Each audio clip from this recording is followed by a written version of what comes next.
The morning sun streamed through the windows of the Riverside Mall as Detective James Thompson pulled into the parking lot in his silver Honda Civic. It was a perfect Sunday afternoon, the kind that reminded him why he treasured his days off. After 12 years on the police force, weekends with his family had become precious gems in the rough schedule of law enforcement work. His wife had been wanting to get their kids new school supplies, and Thompson had promised to help them pick out backpacks for the upcoming school year. But he also had his own little mission: finding a good pair of headphones for his morning runs. The old ones had finally given up after 3 years of faithful service through rain and sweat. The mall was bustling with weekend shoppers, families pushing strollers, and teenagers hanging out by the food court. The familiar smell of pretzels and coffee filled the air as they walked through the main entrance.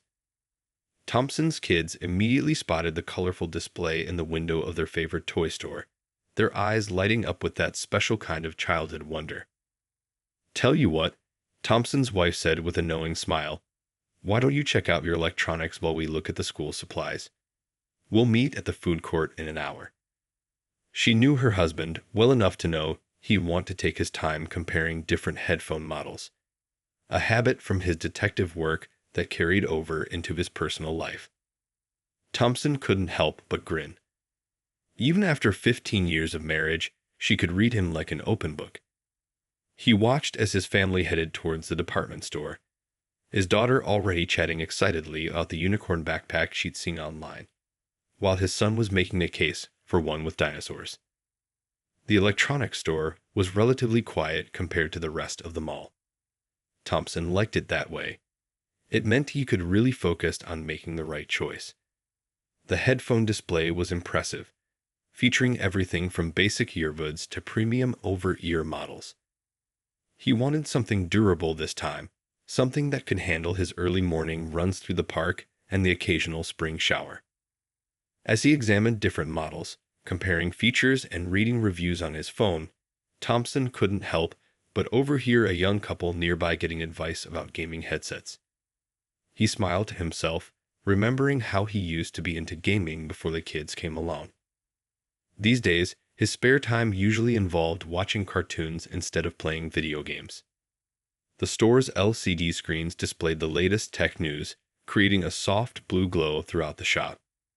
Thompson picked up a mid-range model, testing its weight and build quality. The price tag was reasonable, and the reviews seemed solid. As he was about to ask for assistance from one of the store employees, he noticed a security guard entering the store, looking around with unusual intensity. Thompson didn't think much of it at first. He'd been on both sides of security work and knew routine patrols were normal. He continued examining the headphones, mentally calculating if he could justify spending a bit more for the premium model with better water resistance. The weekend mall crowd continued to mill about outside the store's entrance, their chatter creating a familiar background hum that reminded him of his own childhood trips to this very same mall. Little did Thompson know that his peaceful Sunday afternoon was about to take an unexpected turn. The simple task of buying headphones would soon become something entirely different, a moment that would spark important conversations and changes in their community. But for now, he was just a father and husband enjoying a day off, thinking about his morning runs and looking forward to seeing what backpacks his kids would choose. The security guard, Randy Michaels, had been watching the electronics store entrance for the past 10 minutes. He'd worked at the mall for just over 8 months, and something about the way Thompson was examining the headphones bothered him. Despite Thompson's calm demeanor and the fact that several other customers were doing exactly the same thing, Michaels had already made up his mind. Thompson was holding a pair of noise-canceling headphones, reading the features list on the back of the box, when he felt someone standing uncomfortably close behind him. Before he could turn around, a gruff voice demanded, "What do you think you're doing?" The sudden interruption drew the attention of nearby shoppers. Thompson turned to face Michaels, who stood with his arms crossed, feet planted wide. The guard's badge gleamed under the store's fluorescent lights, but his expression was far from professional.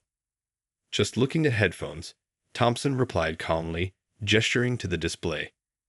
He'd dealt with enough tense situations in his career to recognize when someone was trying to provoke a reaction.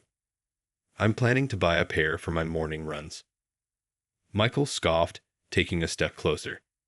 Yeah, right. Empty your pockets. His voice carried across the store, causing a young couple browsing nearby to stop and stare. I've been watching you walking around, touching everything. That's suspicious behavior. Thompson took a deep breath, maintaining his composure.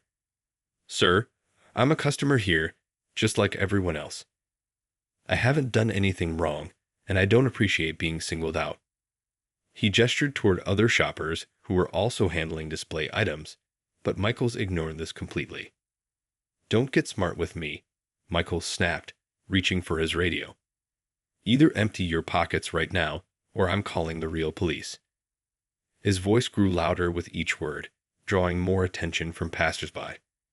Some had stopped to watch through the store windows, while others pretended not to notice while stealing concerned glances.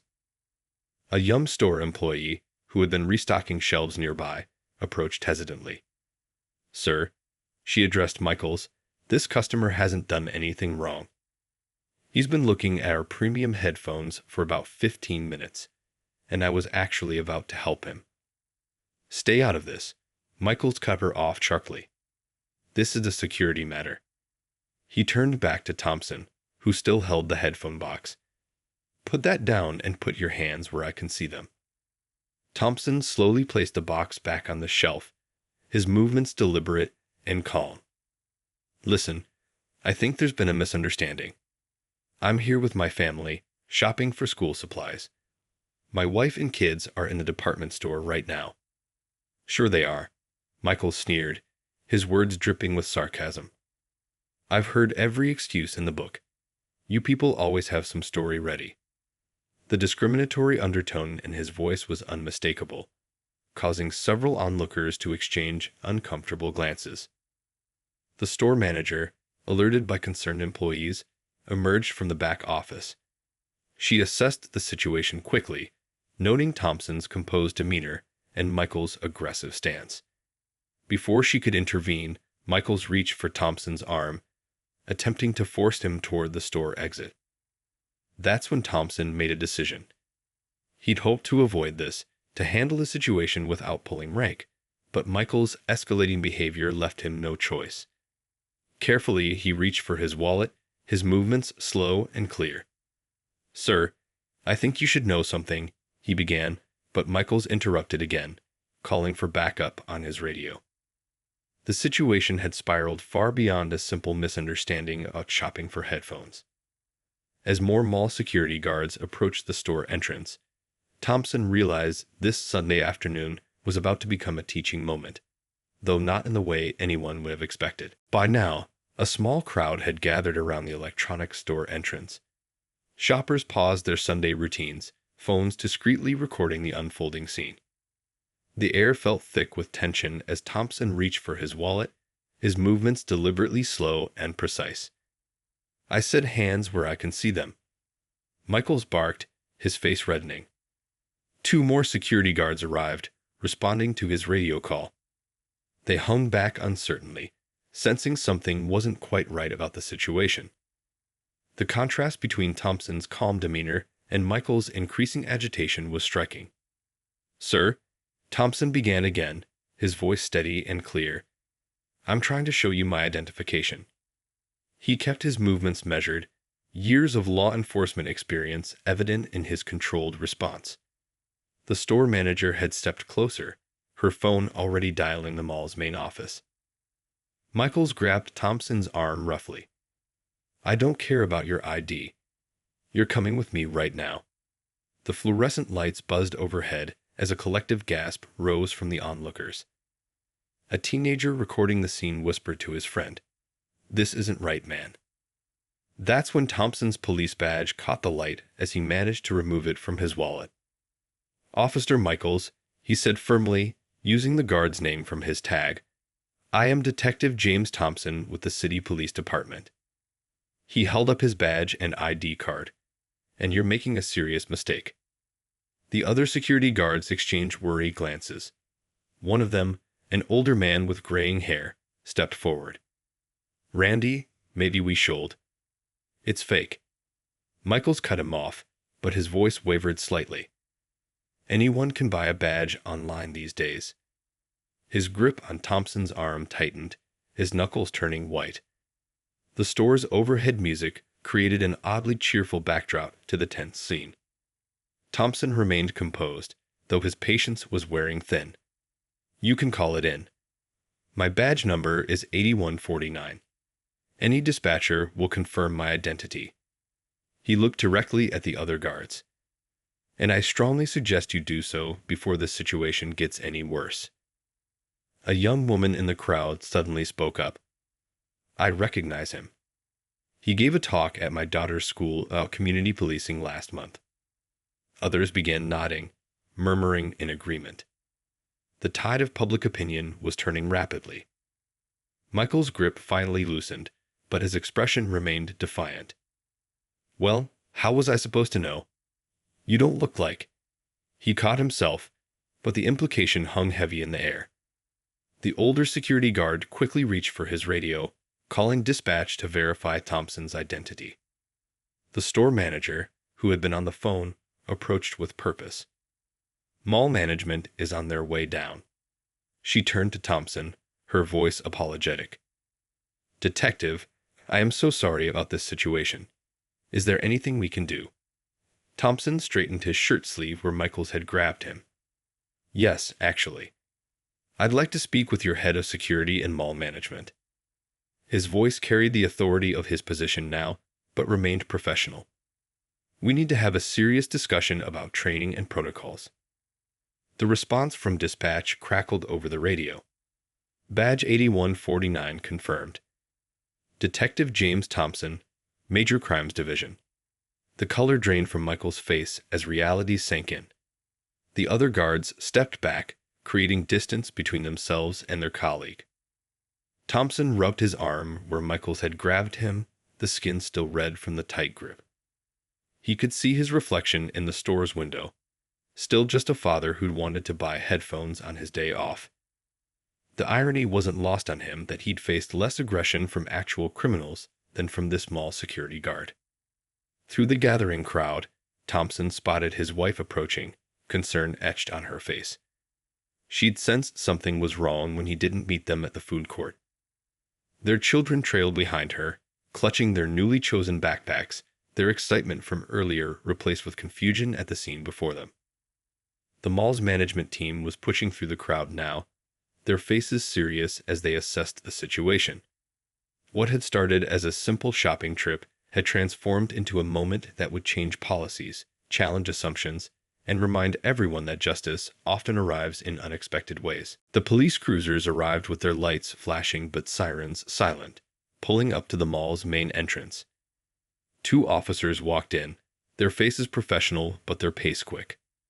The weekend shoppers parted to let them through, phones still recording the unfolding scene.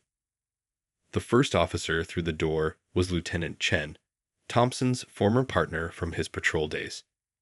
The moment she spotted Thompson standing there, her expression shifted from concern to recognition, then to understanding. She'd worked with him for 5 years.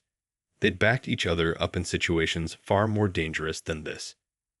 "Detective Thompson," she called out, her voice carrying across the now quiet store. "Care to fill me in?" Her eyes took in the scene, the security guards, the gathered crowd, the mall management hovering nearby, and Michaels standing rigidly with his face pale. Thompson explained the situation concisely, his voice steady.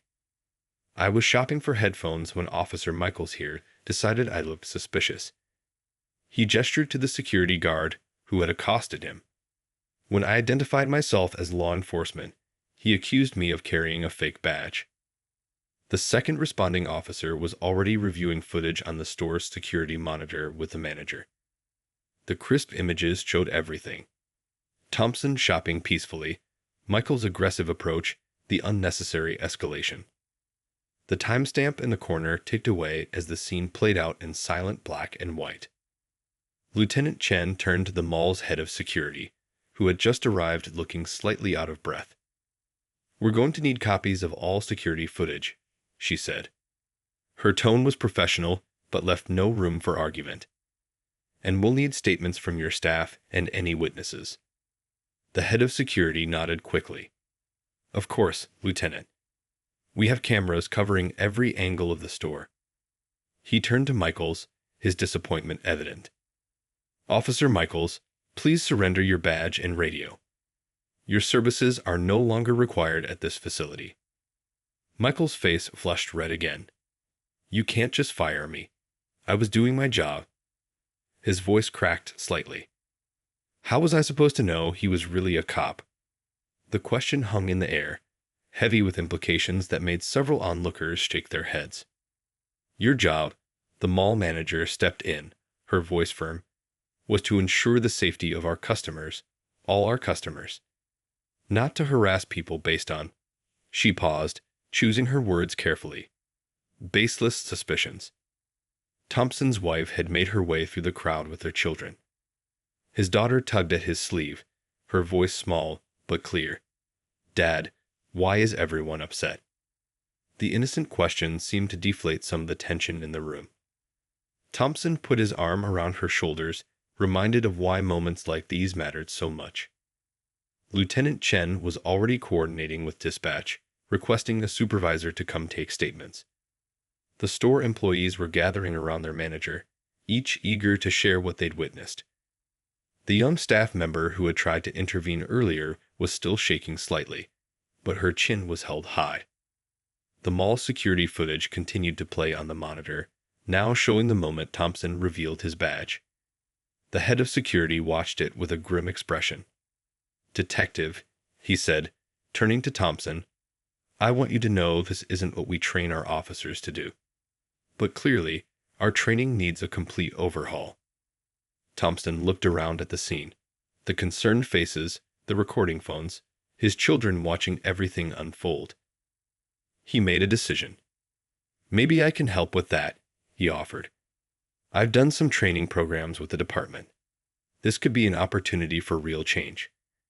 The mall manager's eyes lit up at the suggestion. "We would be very interested in that, Detective." She glanced at Michaels, who was sullenly removing his security badge. Very interested indeed. Outside the store, life in the mall continued. Shoppers walked past with bags and strollers, many slowing to watch the scene. The food court buzzed with conversation, much of it about what had just happened. And in the electronics store, a pair of headphones still sat on the shelf, waiting to be purchased, a simple item that had somehow sparked what promised to be a significant change in mall security practices. The mall's conference room was unusually full the next morning. Security staff sat shoulder to shoulder around the large table, while others lined the walls. The mall manager had called an emergency meeting, and nobody wanted to miss it. The events from yesterday were still fresh in everyone's mind. The head of security stood at the front of the room, his usual morning briefing notes set aside. "By now, you've all heard what happened yesterday," he began, his voice grave. "What you might not know is that the incident was captured on video by several shoppers. It's already making rounds on social media." A ripple of murmurs went through the room. One of the security officers who had been present spoke up. "Has anyone heard from Randy?" The question was met with uncomfortable silence. Everyone knew Michaels had been terminated on the spot, his actions deemed inexcusable by mall management. "That's not our focus today," the manager interjected, stepping forward. "What matters is making sure nothing like this ever happens again." She gestured to the door as it opened, and Detective Thompson walked in, dressed in his official uniform this time. The room straightened instinctively at the sight of his badge. Thompson carried a stack of papers and a coffee cup, looking more like a teacher than someone who'd been wrongly accused just yesterday. "Good morning," he said, his voice friendly but professional. "I'm here to help, not to point fingers." Over the next hour, Thompson shared stories from his 12 years on the force. He talked about times when quick judgments had solved cases and times when they'd led to serious mistakes. The security staff listened intently, many taking notes. The difference between good security and great security, Thompson explained, writing on the whiteboard, isn't about being more aggressive or suspicious. It's about being more observant and professional. He turned to face the room. Yesterday, I was just a dad shopping for headphones. But I could have been anyone. A doctor, a teacher, a business owner. The mall's new training program took shape right there in that conference room. Thompson worked with the security team to develop clear guidelines for approaching customers, emphasizing respect and communication. The staff shared their own experiences, contributing to a more comprehensive understanding of their role. By lunchtime, word had spread through the mall staff about the changes being implemented. Store managers came by to express their support, some sharing stories of customers who had felt unfairly targeted in the past but had been afraid to speak up. The local news picked up the story, but not in the way many had expected. Instead of focusing on the incident itself, they highlighted the positive changes it had sparked. Thompson appeared in a brief interview, emphasizing the importance of community trust and professional security practices. A week later, the mall's security team looked different. New uniforms included body cameras, a suggestion from Thompson that management quickly approved. Training sessions became regular events, with role-playing scenarios helping officers practice proper responses to various situations. The electronics store had undergone its own transformation. The young employee who had tried to intervene was promoted to assistant manager, recognized for her courage in speaking up.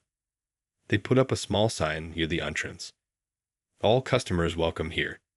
Simple words, but they carried weight.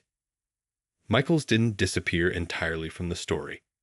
A month after the incident, he sent a letter to the mall management and Thompson. He wrote about attending bias awareness classes on his own initiative, about realizing how his actions had been shaped by unconscious prejudices he'd never confronted before. The letter wasn't asking for his job back. It was about taking responsibility and committing to change. Thompson did eventually get those headphones. He went back to the store with his family, and this time, the shopping trip was peaceful. The new security officer on duty gave them a respectful nod, treating them just like any other family enjoying their weekend. As Thompson left the mall that day, he noticed something different. The security staff was more visible than ever, but their presence felt protective rather than threatening. They chatted with shoppers, helped people find their way, and maintained a professional demeanor that made everyone feel safer. What had started as an unfortunate incident had transformed into a catalyst for positive change. The Riverside Mall had become a model for other shopping centers, proving that security could be both effective and respectful. And somewhere in the city, a pair of running headphones reminded a detective that sometimes the best way to handle injustice was to turn it into an opportunity for improvement.